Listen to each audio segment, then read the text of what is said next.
Welcome back, everybody. Please find your seats. Couple of announcements. Apparently, there was a $5 bill found on the floor near the elevator. If anybody has lost one, please come see. Is that where you left it? I will be receiving the corrected bingo cards. Oh, yes. Okay. Oh, good idea. Thank you. They're assuming it's ours. It could have been anybody's, but we'll put it in the blue box. I am collecting the bingo cards. The drawing for winners will be later today. I want to encourage you all to visit the really awesome tables that you walk through in the lobby. And I'm asking them to save a salsa for me. I want one of those sassy salsas. And I think, Right Reverend Sir, you're on. Oh, thank you. Oh, be sure to put your name on your bingo card.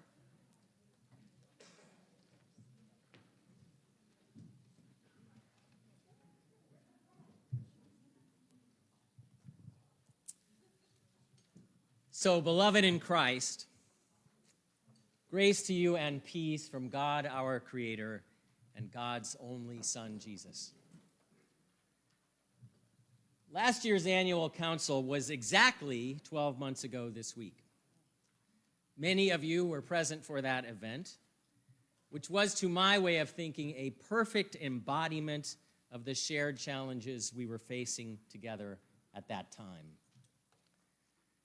You will recall that we were still on a pause from gathering in person to do the business of the church, and so we pivoted to a new kind of council. It was a council that embraced the technology of a hosted virtual meeting, leveraging blessed Zoom to provide at least some semblance of gathered community. It was a council foreshortened to accommodate the reality that it is fatiguing and unsatisfying to gather virtually for hours at a time.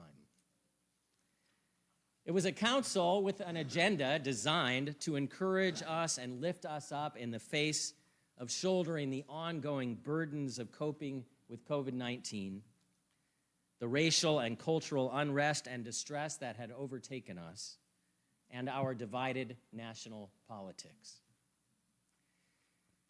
In the end, last year's council was both a beautiful and a broken gathering, and so precisely showcased the kinds of blessings and challenges that you were all experiencing in your efforts to do church in your local communities. On the one hand, we achieved a far better attendance at last year's council than is our norm, and so we were much more broadly representative of the wonderful diversity that is the Diocese of Nebraska. We were upbeat.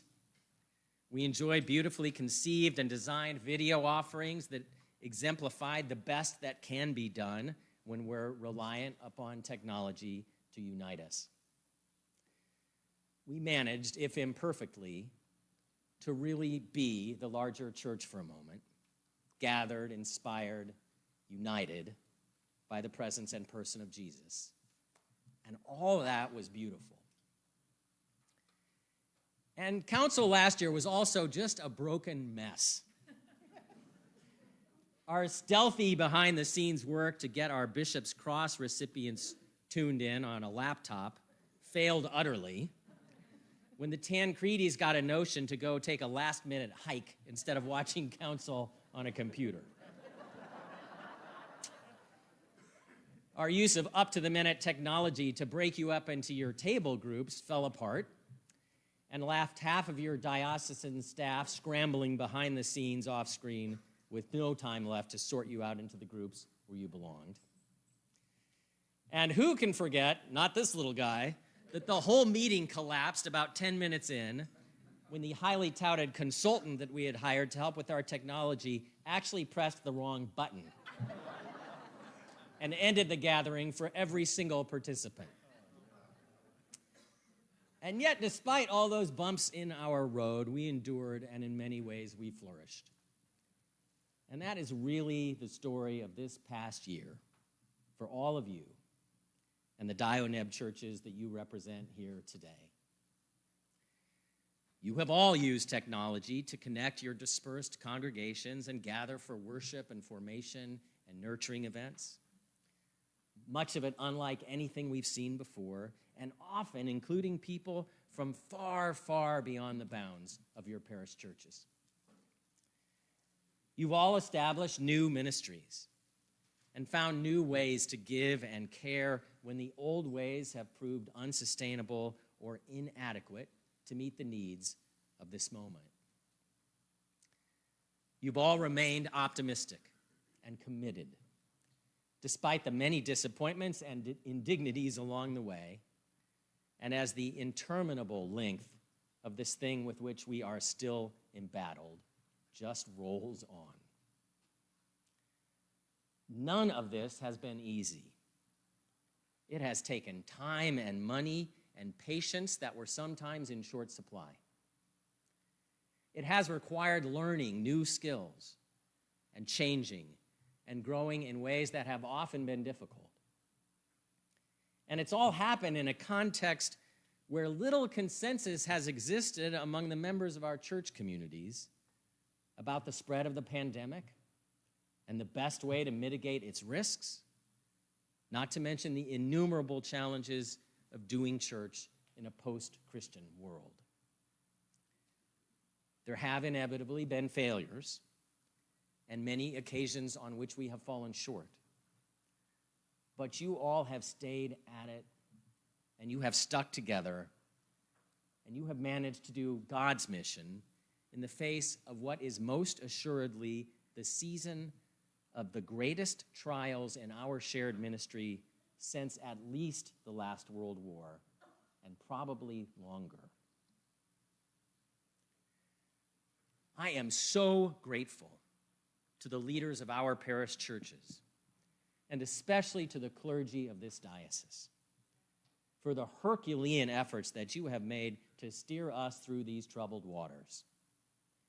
You have had to wear so many hats, pastor and preacher and teacher to be sure, but also diplomat and media tech and epidemiologist and many more. Much has been appropriately said about what a hard year this has been for parents and teachers and medical personnel and all the various frontline workers who have labored so diligently during this pandemic. To that list, parish clergy surely need to be added. I could not be prouder of your efforts, and I thank you.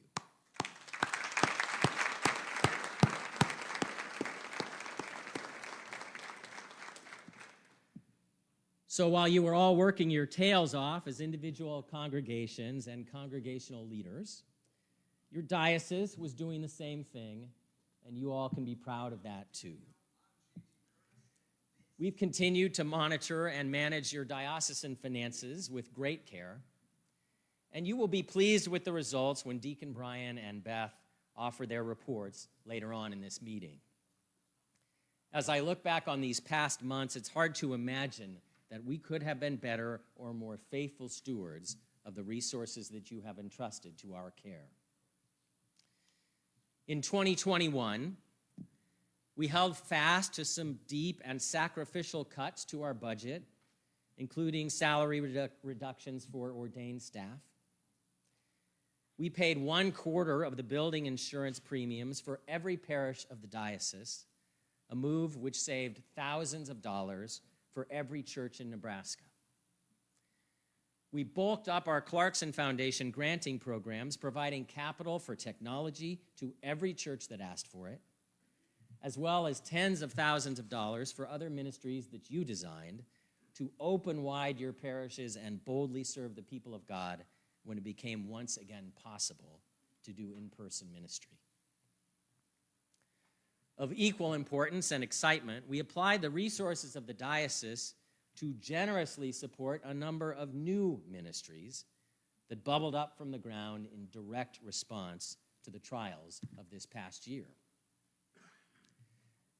when George Floyd's murder invited the church to take a fearless moral inventory of where and how we support racism and racist structures, the larger Episcopal Church offered the Sacred Ground curriculum, and the Diocese of Nebraska enthusiastically jumped on board.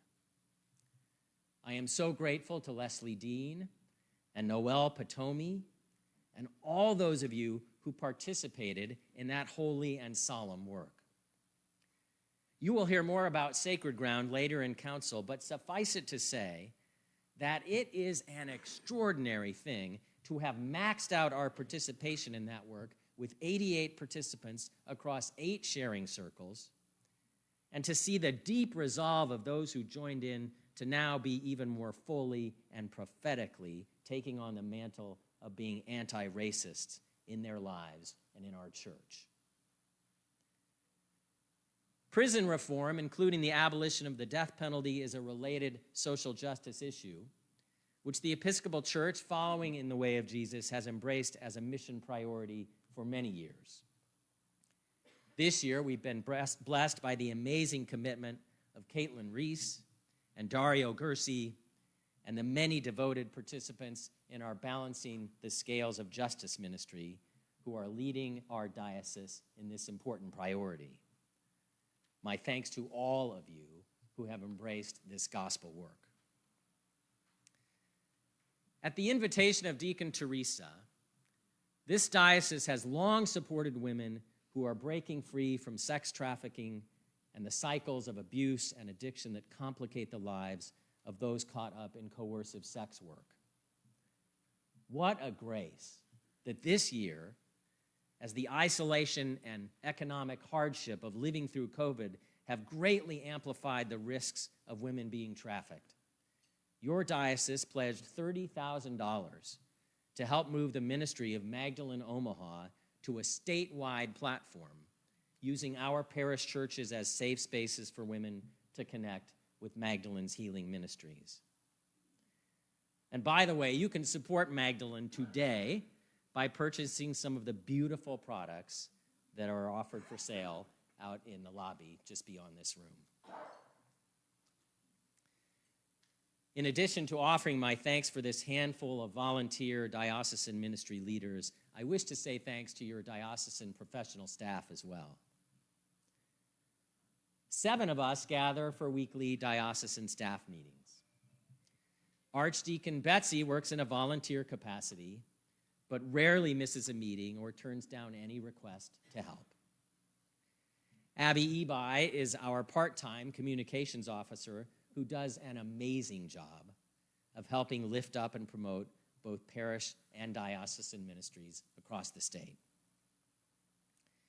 As when he visits your parishes on his frequent trips throughout the larger diocese, Brother James brings a determination to serve those in greatest need and a prayerful attitude towards the work of the church that is invaluable to our diocesan ministries and has truly begun to shape the culture of this place.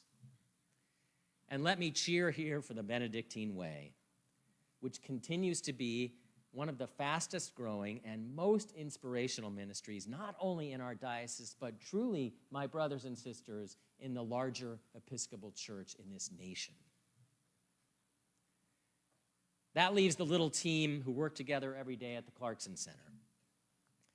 Lakeisha Baskin is our diocesan administrator, the endlessly kind and patient front face of the diocese. And of course, the chief organizer of this annual event. Lakeisha is a prayer warrior and a world-class project manager and a tremendous blessing to us all.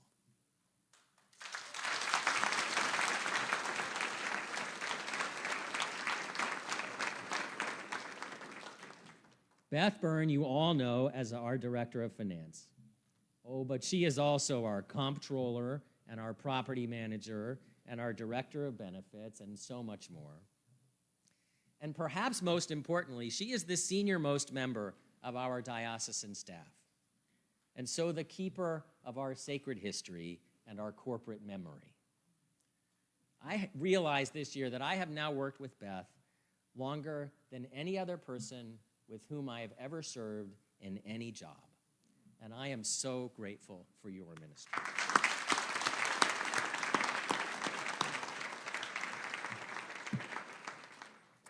Canon Easton also wears innumerable hats, not only managing the formation process and all our diocesan transitions, but sharing equally in most of the work that I take on as your bishop diocesan.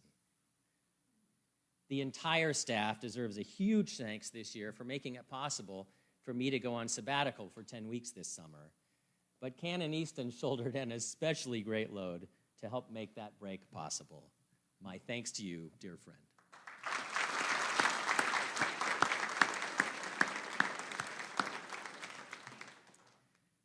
So looking back, I'd say it this way.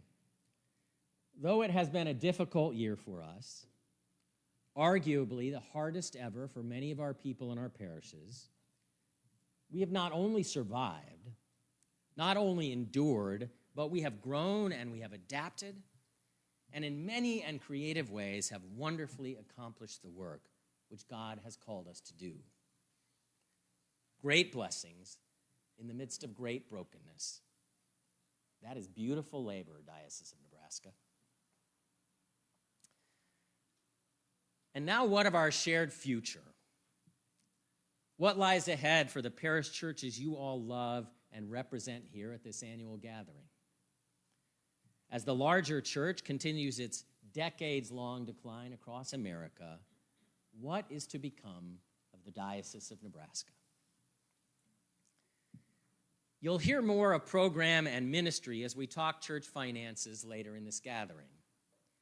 The headline is that we're in excellent shape, and that while we are maintaining a conservative outlook in terms of cash management and predicting the future, we are also making strategic and even bold investments in ministries that speak to the great needs of this day, especially in ministries where your passionate leadership and engagement has indicated your desire to invest more. And so a new part-time staff position has been created based in the center of the state with an assigned portfolio that includes helping deliver more and better Christian formation to Episcopalians in greater Nebraska. And so we're increasing our investment in our burgeoning ministry of racial reconciliation, including seed money to help us take next steps after sacred groundwork, and also providing an opportunity for a diocesan civil rights pilgrimage in the coming year. And so we've affiliated with a select pilot initiative offered by the Episcopal Preaching Foundation in an effort to find and form great lay preachers to help us share the gospel story in creative and culturally meaningful ways all across the state. And so we will amplify the commitment of your Bishop Clarkson Foundation, and not only continue offering our annual granting program helped at meeting the most pressing needs of your parish churches, but this year, targeting the higher mark of helping us to actually grow and thrive despite the hardships that we are facing together.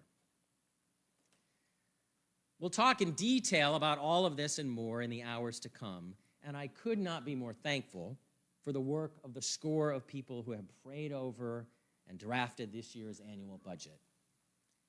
It is a truly missional document, representative of both our values and our aspirations as the people of God here in the Diocese of Nebraska. But what of the still deeper things? What of God's call on our personal lives? What of the future of the church and our mission beyond what is reflected in a church budget? What of our efforts to be the body of Christ in and for this moment? I've been at this work exactly 10 years with you now. That's a long time. I've now held this job longer than any other job of my life. And as tenures in the House of Bishops go, I am now confoundingly a senior bishop. I trust that you have often heard me say that I love this job, that I feel deeply called to this work, that I could not imagine doing anything more meaningful by way of ministry, and that I adore this place, which is, after all, my home.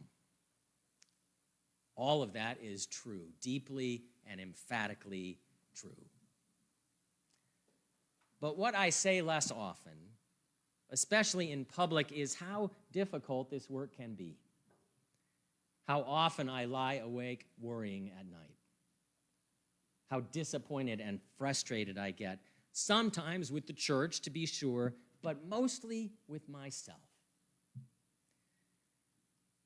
You see, beloved, despite living in a post-Christian world, I am a believer. I really believe in an all-powerful, all-loving, fierce, demanding, and active Creator God. I believe that same God becomes incarnate in the person of Jesus, and that on the cross forever mended the tragic break between God and humankind. I believe that Jesus rose from the dead, and that he has gone before us to heaven and has set a place at God's table for all who trust in him. I believe that the church, you and me, this whole wonderful, wacky, willful, and unlikely group of sisters and brothers, is the risen body of Christ, right here on this earth right now. And I really, truly believe that we are called and equipped to do astonishing things as individual followers of Christ. I am a believer. And I know that all of you are believers too. And what is so hard 10 years in is this. What is so hard as I face the everyday challenges in my life and in our church is how often I fail to live like I believe. How often I fail to be the powerful, courageous person God made me to be. And how exhausting are the consequences of that failure. I am just devoted to prayer at this time in my life. I pray daily, without fail, and with all the hope and faith I can muster. But I so deeply desire to do more. I cannot help but wonder what it would look like if my life was grounded in prayer in a way that I prayed without ceasing, as St. Paul commends. I have really labored with all my might to be a force for love amidst the division of our national politics and our culture wars. That has been hard and relentless and often satisfying work, but I so deeply desire to do still more. I cannot help but wonder what it would look like if I was better at not ever judging other human beings. If I could actually find the way to love my enemies as Jesus commends. I try to be brave when the way forward is not clear, when it feels like I'm sticking my neck out with little or no support, when the powers of the empire seem to be all aligned against the aims of the church and the will of God. But I know that I cannot always manage to operate out of the place of courageously knowing that Jesus is always at my side. And I wonder what it would look like if I was not so often, so paralyzingly afraid. Listen, I'm not interested in trying to work my way into heaven. I know Jesus died for my sins and for the sins of the whole world, and I know that my salvation is assured, that my place in the kingdom of heaven is secured. But I would like to live a life of greater integrity until I get there. I'd like to quit promising one thing every time I recite that baptismal covenant, which bishops get to do every single damn week. And then making these extravagant promises, falling short of keeping them every single time I walk out of the church door. I'd like to follow Jesus more nearly every day, and knowing already that God cherishes me no matter what, I'd like to make that same faithful and loving God proud of me. I imagine we're very much alike, you and I. I imagine you get disappointed and frustrated with yourselves. I know you worry.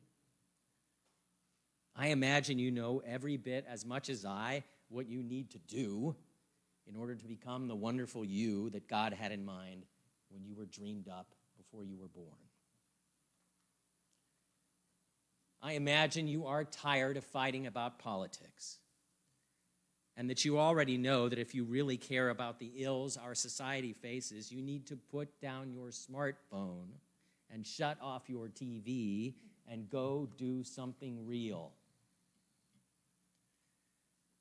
I imagine you are tired of being nice, and that you know that sometimes following Jesus is going to mean confronting your friends and disappointing your family and upsetting the status quo of the church.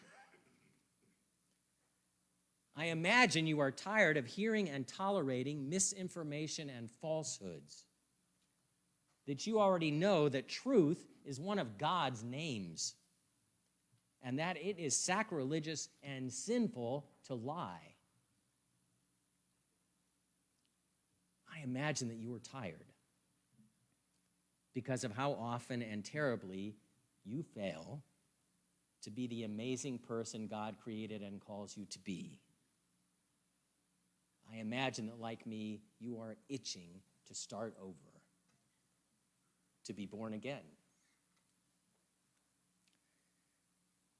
Dear ones, it is never too late.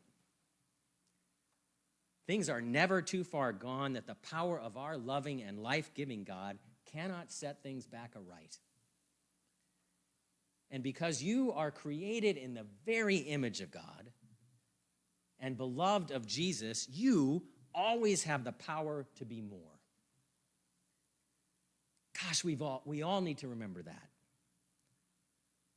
We need to be convicted of and inspired by these truths as we face the challenges of doing the ministry to which God calls us in this once-in-a-lifetime moment of disorienting cultural change and uncertain future for our church.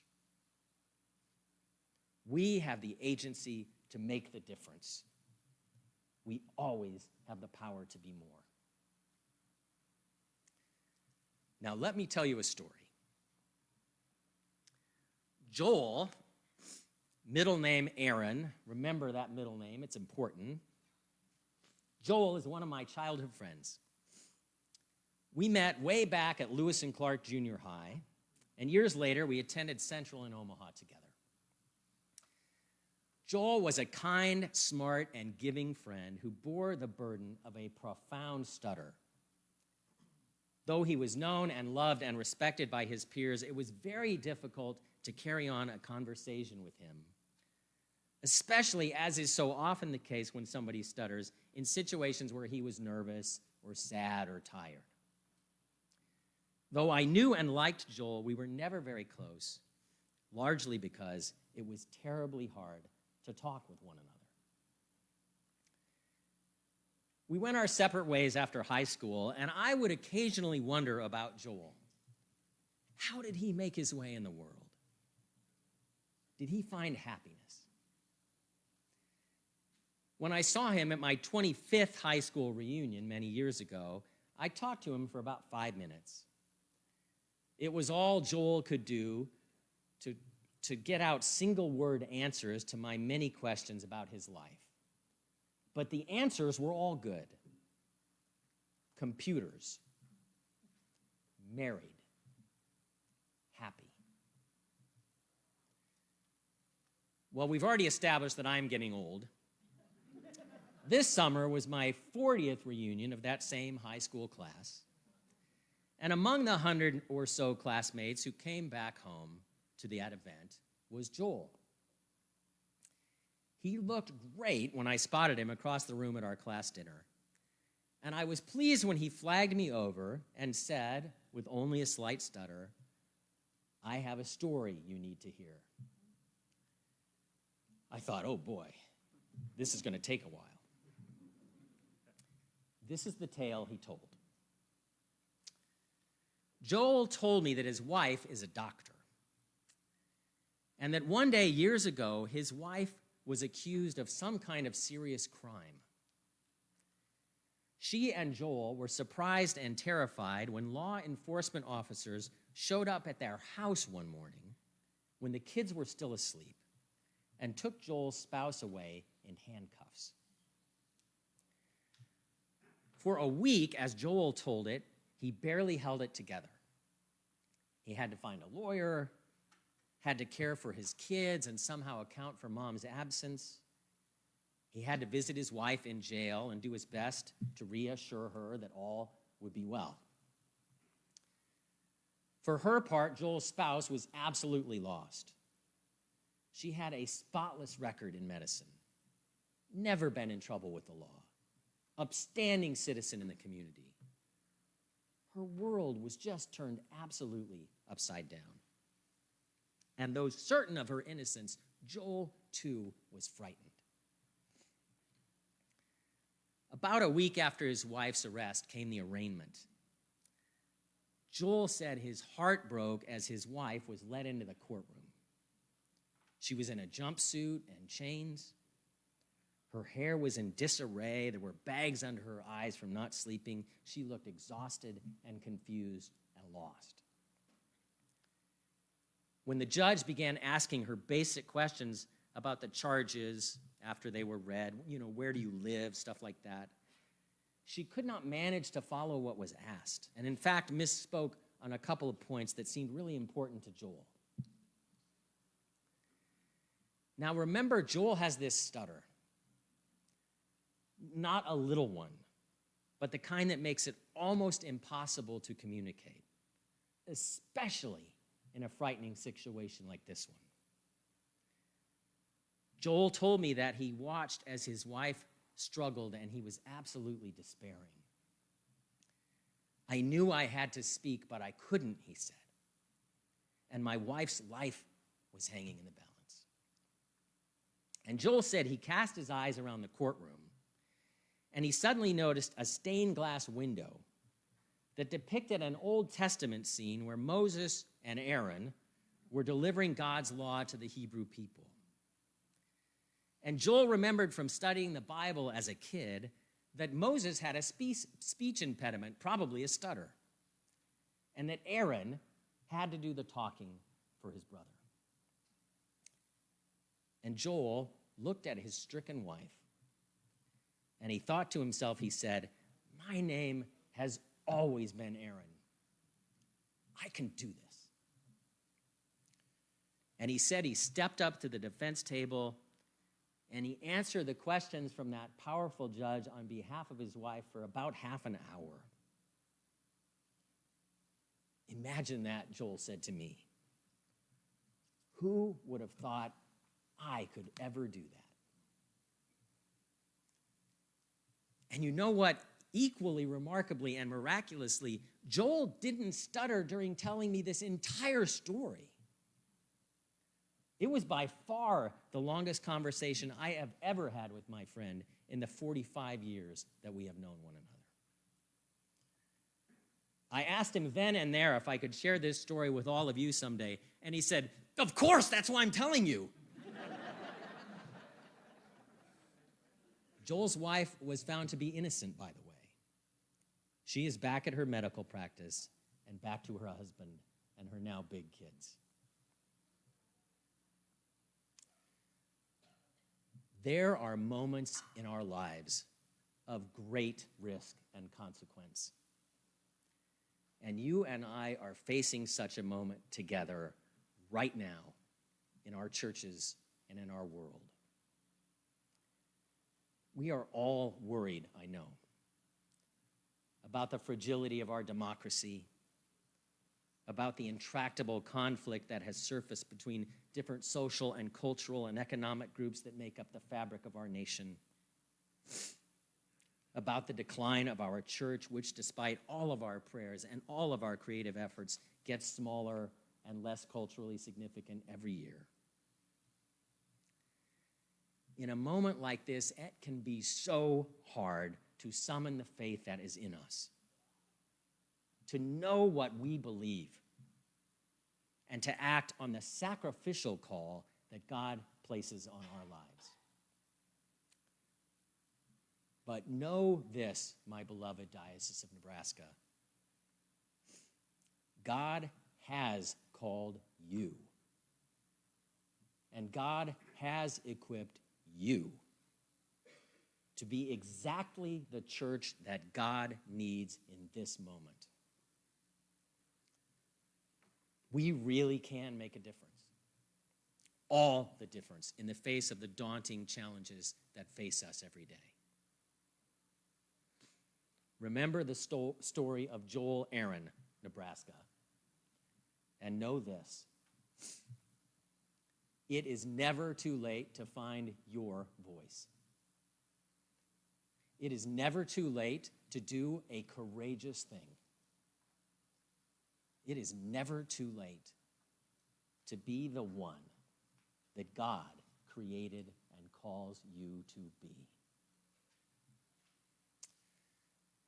Submitted this 22nd day of October in the year of our Lord 2021, the Right Reverend J. Scott Barker, 11th Bishop of the Diocese of Nebraska.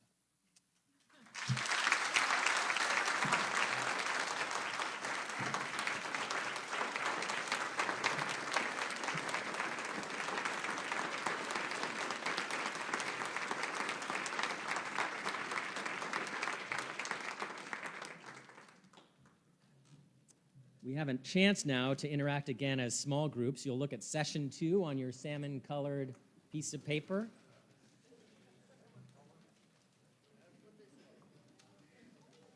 And we have scheduled 30 minutes for this time of conversation and prayer. And I understand the Clarkson nurses are here, so